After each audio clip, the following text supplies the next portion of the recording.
Vamos ahora, los líderes del Frente de Unidad de la Oposición señalaron en este set hace algunos días la importancia de construir un frente que tenga como objetivo captar la mayoría en la Asamblea. Asimismo, defender los principios de democracia, libertad y progreso para los ecuatorianos.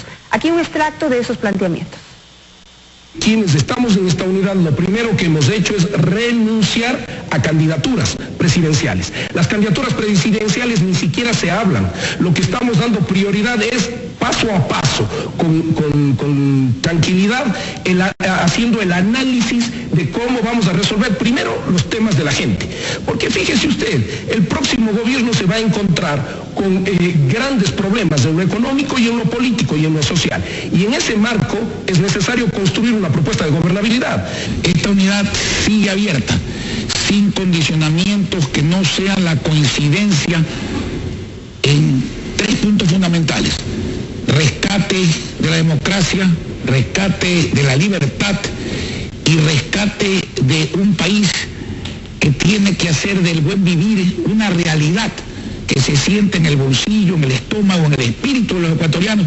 Yo formo parte de la unidad, lo seguiré haciendo, seguiré apoyando y participando de este proceso que me parece fundamental para el país, porque considero que siempre será sano generar esquemas de unidad en torno a los cuales puedan confluir diferentes actores con diferentes ideas, pero que tengan grandes coincidencias en temas clave como por ejemplo la defensa y el fortalecimiento del sistema democrático, el pleno respeto a un régimen de libertades y derechos ciudadanos y el impulso de un modelo económico que genere progreso, que genere bienestar para los ciudadanos.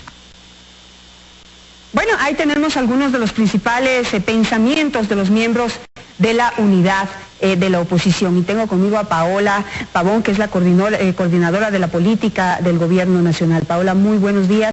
Bienvenida a nuestro programa. ¿Qué opina usted sobre la unidad? Muchísimas gracias, Janet, por este espacio. Un saludo a toda la gente que nos mira. Bueno, he visto varias declaraciones y los acontecimientos que se dieron la semana pasada. Primero, creo que este discurso de que no se están disputando candidaturas es un discurso que cae por su propio peso.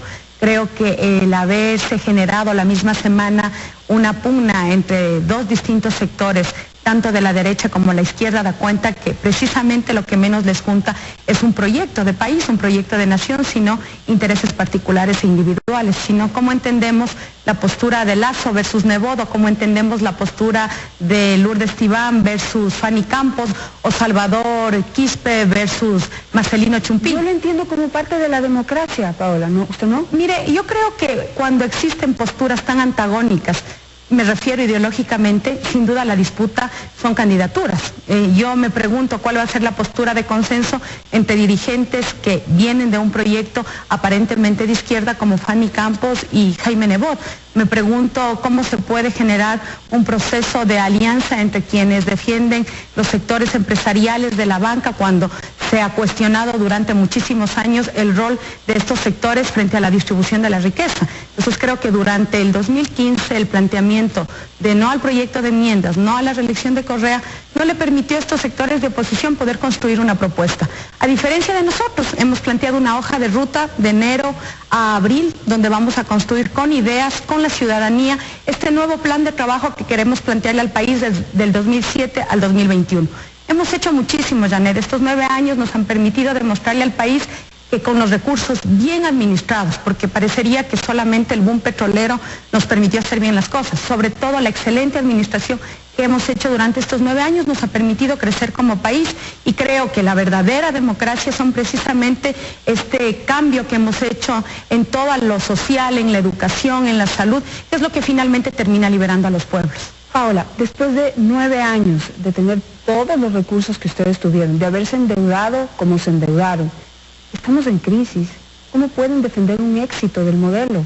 Mire, Janet, primero, durante 9 años, 56.000 millones de inversión social. Y aparentemente es gracias al boom petrolero. Le vuelvo a insistir, si no habríamos iniciado el gobierno renegociando los contratos petroleros, seguro que esos 56.000 millones no habrían llegado.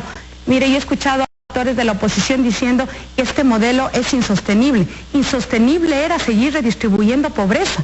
Insostenible era seguir privilegiando a pocas élites en desmedro de las grandes mayorías.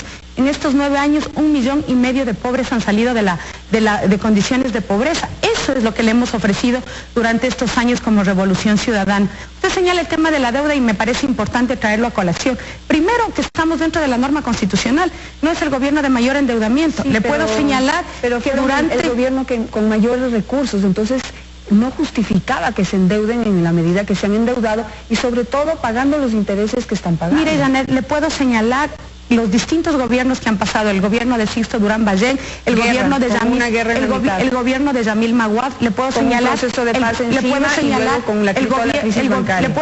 el gobierno de Novoa, pero además una crisis bancaria no generada por el mercado, pues una crisis bancaria generada por cierto sector de la bancocracia que precisamente robó los ahorros de los ecuatorianos y permitió que 3 millones de ecuatorianos vayan en condiciones indignas al extranjero. Usted me señala el tema de la crisis, que estamos en crisis, Janet, y que cómo se puede sostener el modelo. Primero señalar el día de hoy a $30 el barril de petróleo, con una economía dolarizada, que no ha sido producto de la Revolución Ciudadana, precisamente producto de ese pasado, precisamente producto de ese contubernio entre las clases políticas de la época en 1999 que permitieron que nos roben los recursos de los ecuatorianos y ecuatorianas a partir del feriado bancario.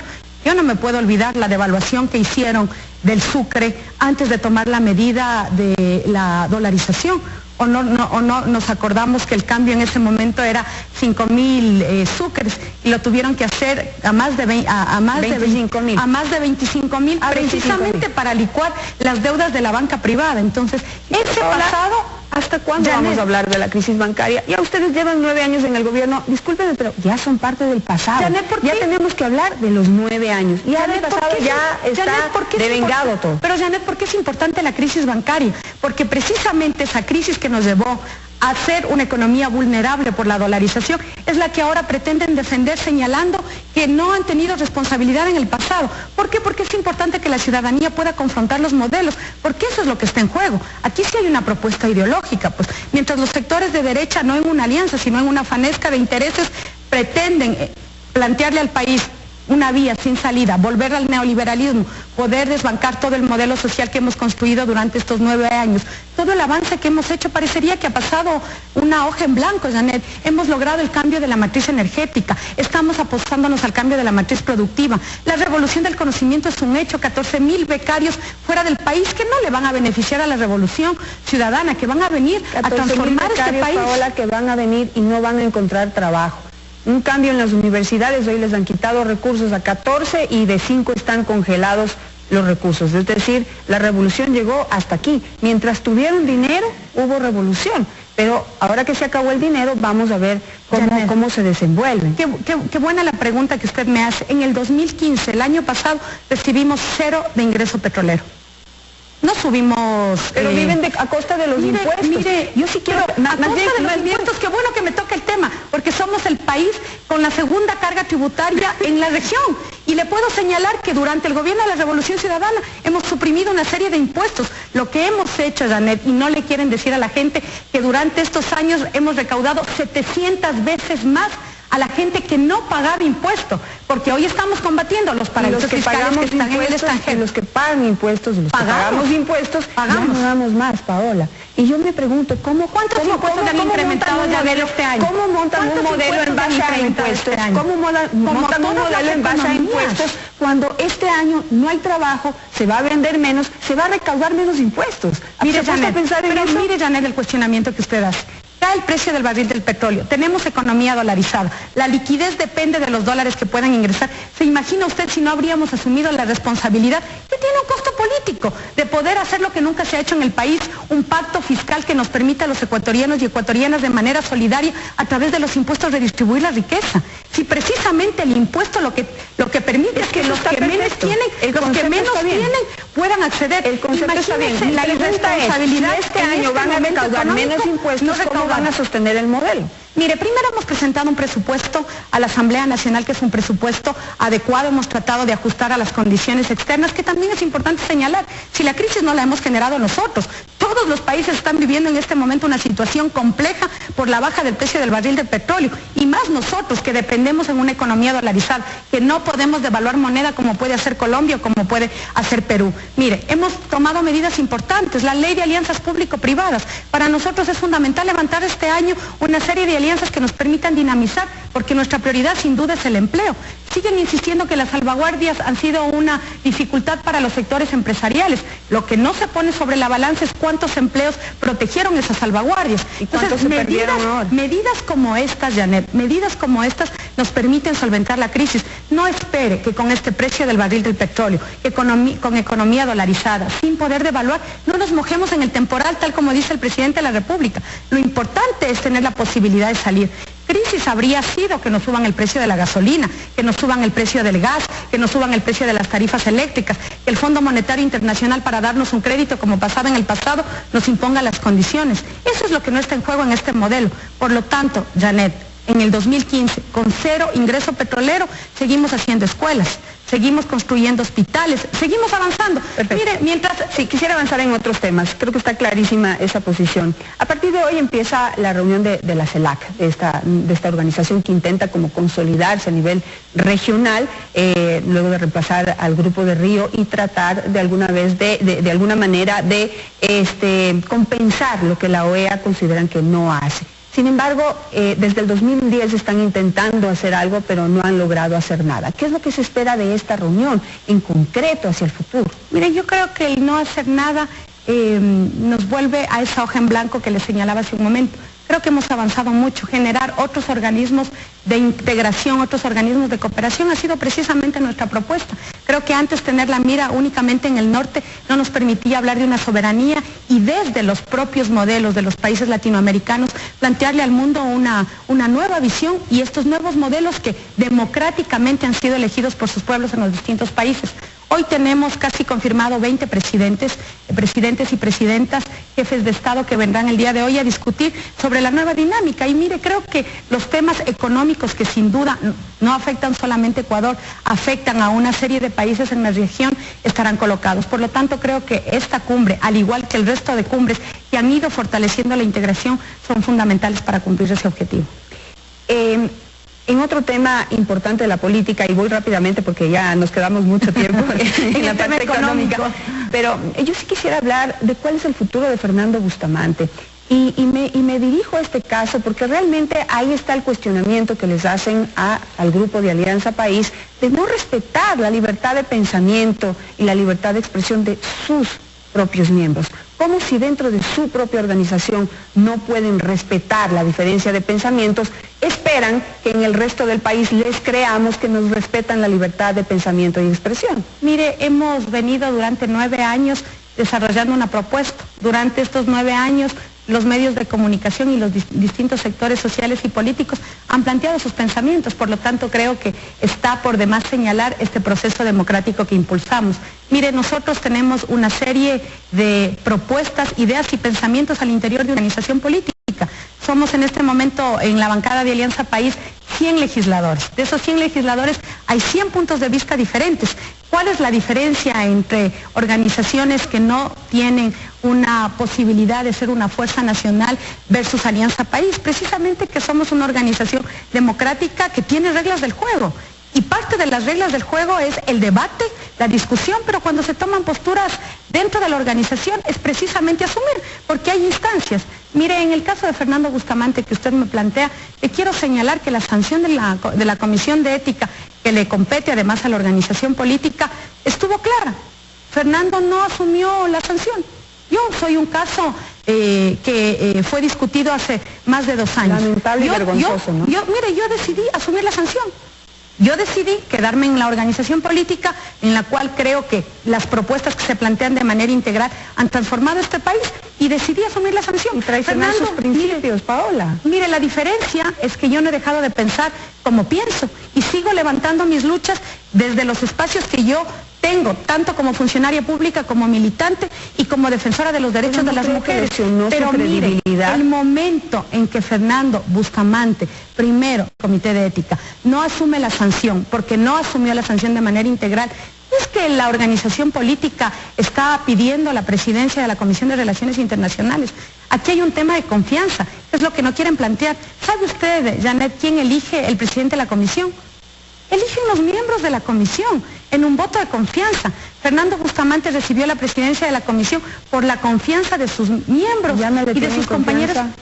Si frente a un tema que se discutió un año, no se planteó en ningún espacio, Janet, en ningún espacio. Yo acompañé casi 6 meses como legisladora el debate de las enmiendas y 6 meses como secretaria subrogante de gestión de la política. Nunca nos expresó un malestar. ¿Cuál es el objetivo de la objeción de conciencia, Janet? Precisamente generar un debate público sobre la postura. Si había objeción de conciencia, había que colocarlo sobre la mesa. Y la organización política, Janet, le quiero comentar que plantea varias salidas. Fernando Bustamante pudo principalizar a su alterna. No lo hizo. Eso es eso es un engaño y una mentira. Pero desde eso no tiene presentación. Pero Janet, desde su punto de vista, porque usted no milita en una organización política y usted no es parte de un proceso político. Yo le quiero citar algo. Quisiera que me pongan en pantalla el artículo 39 de la Ley de Comunicación. Lo voy a poner como una referencia. Artículo 39, cláusula de conciencia. Es un derecho de los comunicadores sociales y las comunicadoras sociales que tienen por objeto, digamos a la siguiente pantalla, garantizar la independencia en el desempeño de sus funciones. Ustedes durante la discusión de la Ley de Comunicación se jactaron de ser los grandes defensores de la libertad de pensamiento de los comunicadores y pusieron este artículo dentro de la Ley de Comunicación para defender nuestro derecho de estar aquí, por ejemplo, en este canal de televisión y poder decir y pensar lo que uno piensa y lo que uno quiere expresar, aunque en esta organización, en este canal de televisión, piensen diferente, en este caso, a mí. Y a mí esto me alegró muchísimo, pero me apena que ustedes hayan utilizado esto políticamente, porque hoy se ve que es solamente una utilización política. Puro bla bla para afuera, para poder recoger aplausos, pero en cambio al interior de su organización no hay cláusulas de conciencia. A mí me encanta su argumentación, porque su argumentación precisamente permite ratificar que hay libertad de expresión, que precisamente usted en este medio de comunicación plantea su postura y su pensamiento. Yo siempre la he ejercido y no he necesitado la ley. Y que los ciudadanos y ciudadanas precisamente pueden conocer una serie de puntos de vista y a partir de eso construir su verdad. Pero no dentro de su organización. El caso de su comunicador no es el caso de actores políticos, pues Janet. Es solo un ejemplo. Es solo un ejemplo porque los principios son los mismos. Janet, cuando yo firmo ser adherente permanente de una organización política, saco mi carnet. Entonces cuando yo firmo un contrato aquí tengo que obedecer lo que aquí dicen. Pero es que Janet se da cuenta la confusión entre el contrato y la decisión y la voluntad política de pertenecer a una organización. Yo también tengo voluntad de pertenecer a esta organización y no por eso tengo que hacer lo que me dicen Janet, aquí. usted es una comunicadora, nosotros tenemos la responsabilidad de responderle a la gente que votó, no solamente por nosotros, sino por una propuesta de una organización política, y tienen por que una dar lista que representa una propuesta. Mire, 100 legisladores, Janet, 100 legisladores ese día, el 3 de diciembre, respaldaron la propuesta. Y tuvimos un debate enorme. De 17 enmiendas, la Corte Constitucional aprobó 16. De las 16 enmiendas se aprobaron 15 en la Asamblea Nacional. La preocupación de que Rafael Correa sea candidato en la papeleta, como planteaban los sectores de oposición, no fue gracias a la transitoria. Es decir, un debate de los actores políticos. Pero uno no puede llegar y pretender el día de la sesión, sin haber planteado su objeción de conciencia. Una última pregunta. ¿Ya tienen definido quién será el candidato para el 2017? Mire, le decía hace un momento, mientras se disputan candidaturas, los polos opuestos en la oposición, nosotros planteamos un debate de ideas. Queremos desde la construcción de la militancia y los ciudadanos ir a nuestro plan de trabajo, que es nuestra prioridad.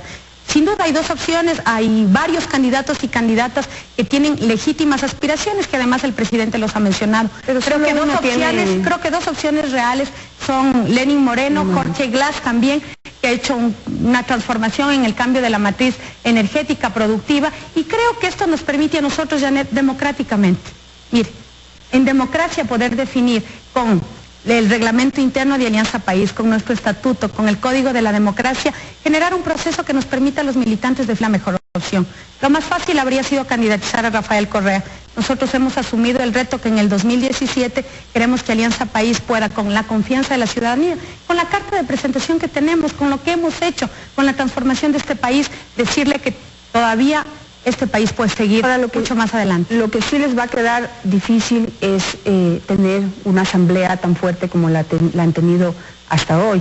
La oposición está apostando a captar la mayor parte de escaños en la Asamblea, y ustedes tienen que reconocer que han perdido mucho espacio y mucha credibilidad en la Asamblea Nacional. Mire, yo creo que el escenario de la Asamblea Nacional nos permite recordar ese pasado de la ingobernabilidad.